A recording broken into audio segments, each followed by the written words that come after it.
1 year ago, Sega unleashed Sonic Forces upon the world. Released a bit less than a generation after the previous 3D Sonic game, Sonic Lost World, this game went back to the boost style of Sonic gameplay popular in titles such as, well, Sonic Generations. And this may have been celebrated by many if this title had not been released in late 2017. Earlier that same year, Sonic Mania was released, which was a game that not only returned to the classic Sega Genesis-esque 2D platforming style that had made the series famous, but was so well received upon release that it became the most critically acclaimed Sonic game in over 2 decades. And, also became the subject of not one, but 2 different mini documentaries from yours truly. Sonic Forces was not quite as warmly received as that title. While Mania had been made by a team of longtime Sonic fans, Forces, like most Sonic titles, was developed by Sega's in-house Sonic team, garnering a 6.9 out of 10 from IGN, a 57% on Metacritic, and a rant about its mediocrity from Some Call Me Johnny. It was a game that the general Sonic community excitedly labeled as meh. Yet, I still played it and had a lot of fun. In fact, I had so much fun with it upon launch that I actually made a review that I titled Sonic Forces, Why It's a Good Game. But almost over a year has passed, well actually exactly a year has passed since that review, and admittedly some of my thoughts have changed on the game. Do I still think Sonic Forces is a good game? Well, maybe that's debatable. But I still think Sonic Forces is an okay game, and that's what we're going over in today's video. Welcome to Stuff We Play, where now it's time for Sonic Forces Round 2. As many of you probably know, I picked this game up on Nintendo Switch day 1, and admittedly I also beat it day 1. It's not a very long game, but we'll get into that. This title sought to bring a few new things to the table to differentiate it from other Sonic games. Despite as prominent as this was displayed in the game and in the advertising, the story was pretty crap. Though Sonic Forces also had a refined version of the boost gameplay, which had become so popular in titles such as Sonic Unleashed, Colors, and Generations. It also had the ability to play as your own DeviantArt Sonic OC, free Shadow the Hedgehog DLC, and also Classic Sonic, for some reason, despite Mania being released earlier that year and that literally just being Classic Sonic, but that's besides the point.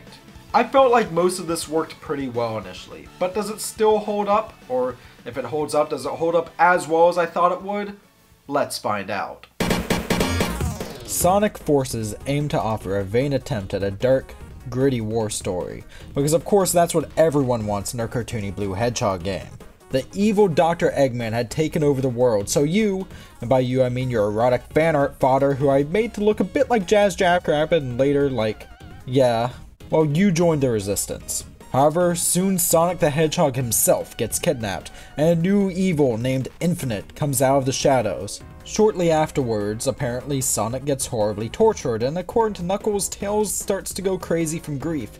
But no actual dismay or signs of trauma are present in any interactions with them after encountering them themselves. Seriously, apparently Sonic was being given the old Guantanamo Bay treatment by Eggman, but it didn't affect him at all, and within minutes he was back to being his old cringy 90s-esque self. On top of this, despite bosses such as Chaos from Sonic Adventure and Zavok from Sonic Lost World appearing in the game's cutscenes, you don't fight all of them. Chaos is defeated off-screen, as is the Shadow the Hedgehog clone. How lame. As far as the non-Eggman character fights go, you fight Infinite a few times, and admittedly all but the first of these are pretty cool and interesting, and you also fight Metal Sonic, who is actually a ton of fun despite him also being present in Sonic Mania. The Zavok fight, however, is trash. Pure trash. It's slow, it's cumbersome, it's very not Sonic. You need a homing attack into him, and the reticle doesn't always appear, and honestly, it's just not a good time. But thankfully, this is a one and done boss fight. In a stroke of originality for the Sonic series, Eggman is not actually after the 7 Chaos Emeralds. Instead, he's after the mysterious Phantom Ruby, which was that purple thing he used to send Sonic all over time and space in Sonic Mania. It's pretty much just a plot MacGuffin here that's just there to make you do stuff and also to vainly leak this game to Sonic Mania itself. Also, Classic Sonic is here. Not the Sonic Generations Classic Sonic, which was Sonic from the past, but Classic Sonic from Sonic Mania, which apparently is Sonic from an alternate timeline? Yeah, it's confusing, and I have no idea why he's actually here. He could be taken out of this game and nothing would be lost, and I mean that both in terms of story and gameplay. Moving into the gameplay, actually, classic Sonic just feels janky. I said it wasn't so bad if you got used to it in my previous review, but now that I think about it, the same could be said about having a burning dumpster fire filled with kimchi behind your house. In Sonic Mania, classic Sonic controls the best he ever has. He has the perfect amount of weight, decent mid-air control, and a great sense of momentum, and also a new drop dash ability, which allows you to speed off into your ball form after landing from a jump or fall. Sonic Forces keeps the drop dash ability from Mania, but says screw it to the rest of that. Classic Sonic here is stiff and weighty, and stomps much too fast. He also feels rather imprecise, though the stage design here is built around this control. Honestly, I don't know why they didn't just bring over classic Sonic's control style from Sonic Generation, as that felt much better than what we have here. With that said, modern Sonic's, back in his boost formula from Generations, has the best control he ever has. This is thanks to in part to the new engine, of course. The Hedgehog Engine 2.0, I believe it was called. Sonic is not as slippery as he was in Sonic Colors or Unleashed, and can turn corners much easier. However, his homing attack is not as precise as it used to be, so be warned when exploring the few alternate paths that the levels have here. And then we have your avatar characters. I named mine Vape Lord the Abomination. You can choose how this guy looks, what he wears, and even what projectile weapon, referred to Wisp-On, he wields. One thing I'd like to mention clothes-wise is that if you bought this game at launch, you actually got some cool outfits based off of other Sega properties. But anyways, onto the weapons, or Wispons. The Wispons use one of the wisps from Sonic Colors to give you a certain ability, like a flamethrower or an electric whip. And it also lets you use one wisp power during the stages. Only one. Even if you see capsules for other ones, you can't use them unless you have the Wisp-On that allows you, well, to use them equipped.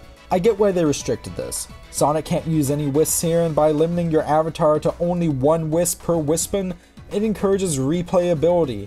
But at the same time, as Sonic can use any and all wisps and colors, this seems rather arbitrary. As for actual control, I really enjoy how the custom character controls. While not as fast as modern Sonic, he's just as tight and the weapons are fun to use and to experiment with. I also enjoy the stages where you play together with modern Sonic, as these two gameplay styles just mesh together really well.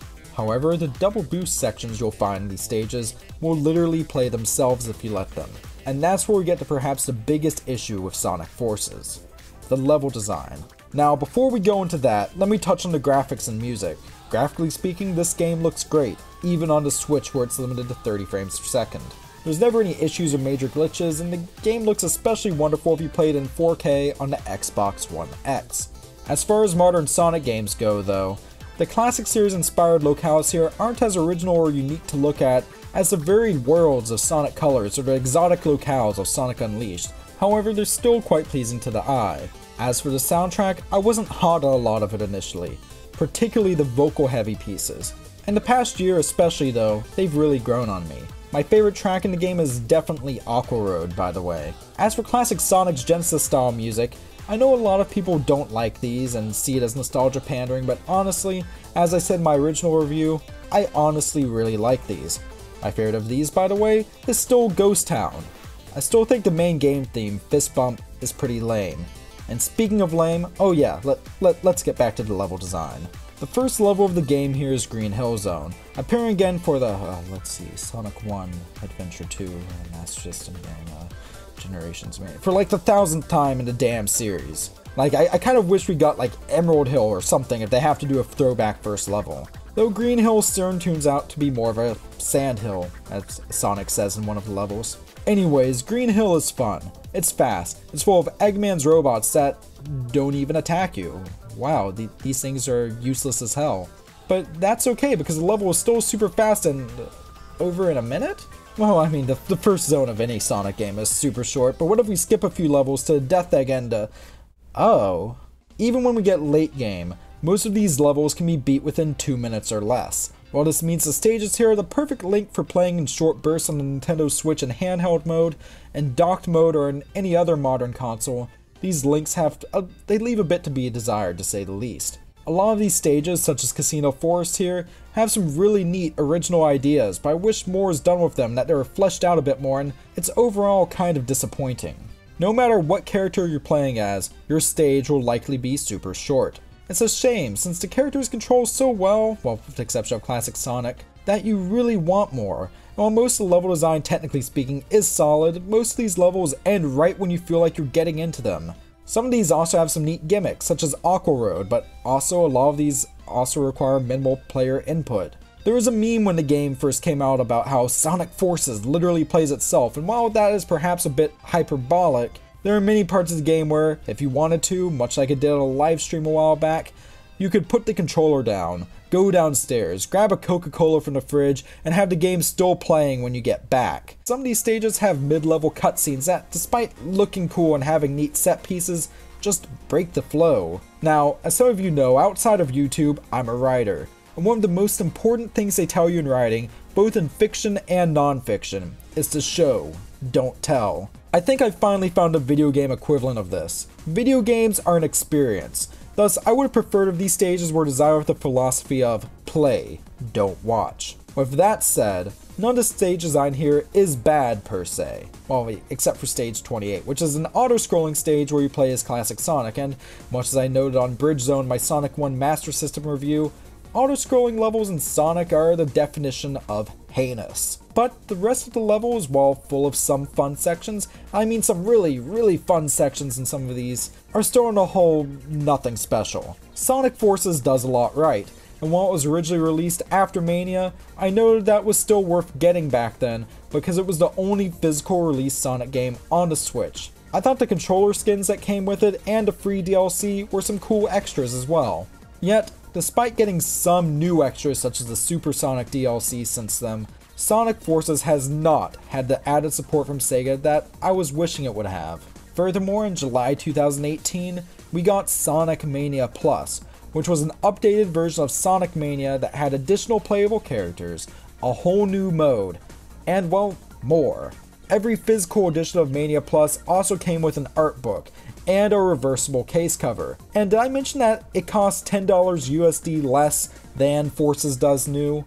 Mania Plus, with its new additions, is a game that I feel lasts longer than Forces. While Forces, including its DLC, has over 30 different stages, these levels are shorter than Mania. And while Forces has 3 gameplay styles, technically 4, but really and truly Shadow the Hedgehog lasts 33 levels and he's just a carbon copy of Sonic, the 5 different playstyles in Mania Plus are all very distinct, and the levels have way more paths and room to explore here. Most of all, I feel like Forces has a lot of points where it forces you to go fast, but Mania realizes that, even though Sonic is the fastest thing alive, the goal of a Sonic game is not raw speed. Rather, it's level designs that, through learning them, will allow you to keep momentum and create a sense of flow that will create the illusion of speed. This, overall, creates just a more satisfying gameplay experience. Sonic Forces is not a bad game, yet Sonic Forces is also not a great game. I feel in my previous review, I may have went a bit far by saying it's a good game, but it's certainly an alright game. There's a lot of fun to be had in Sonic Forces, but as far as Sonic experiences go, you're probably better off playing Sonic Colors, Generations, and of course Sonic Mania. But I know not all of you will probably agree with me on this point. Do you love Sonic Forces? Do you hate Sonic Forces? Do you think it's meh, like most of the Sonic community did? Let me know in the comments. While you're at it, while you also react to this video if you feel so inclined. But regardless, if you really want to go the extra mile and give just that little bit of oomph to the channel, please share out this video, because whenever you share it out, no matter how big or small your presence, it makes it so this video can be seen by more eyes, and that just helps. But if you want to do even more, why not back us on Patreon, because every dollar earned from Patreon does go back into the channel itself. So I had a lot of fun doing this re-review, and thank you very much for watching. So stay classy, and I hopefully will see you next time.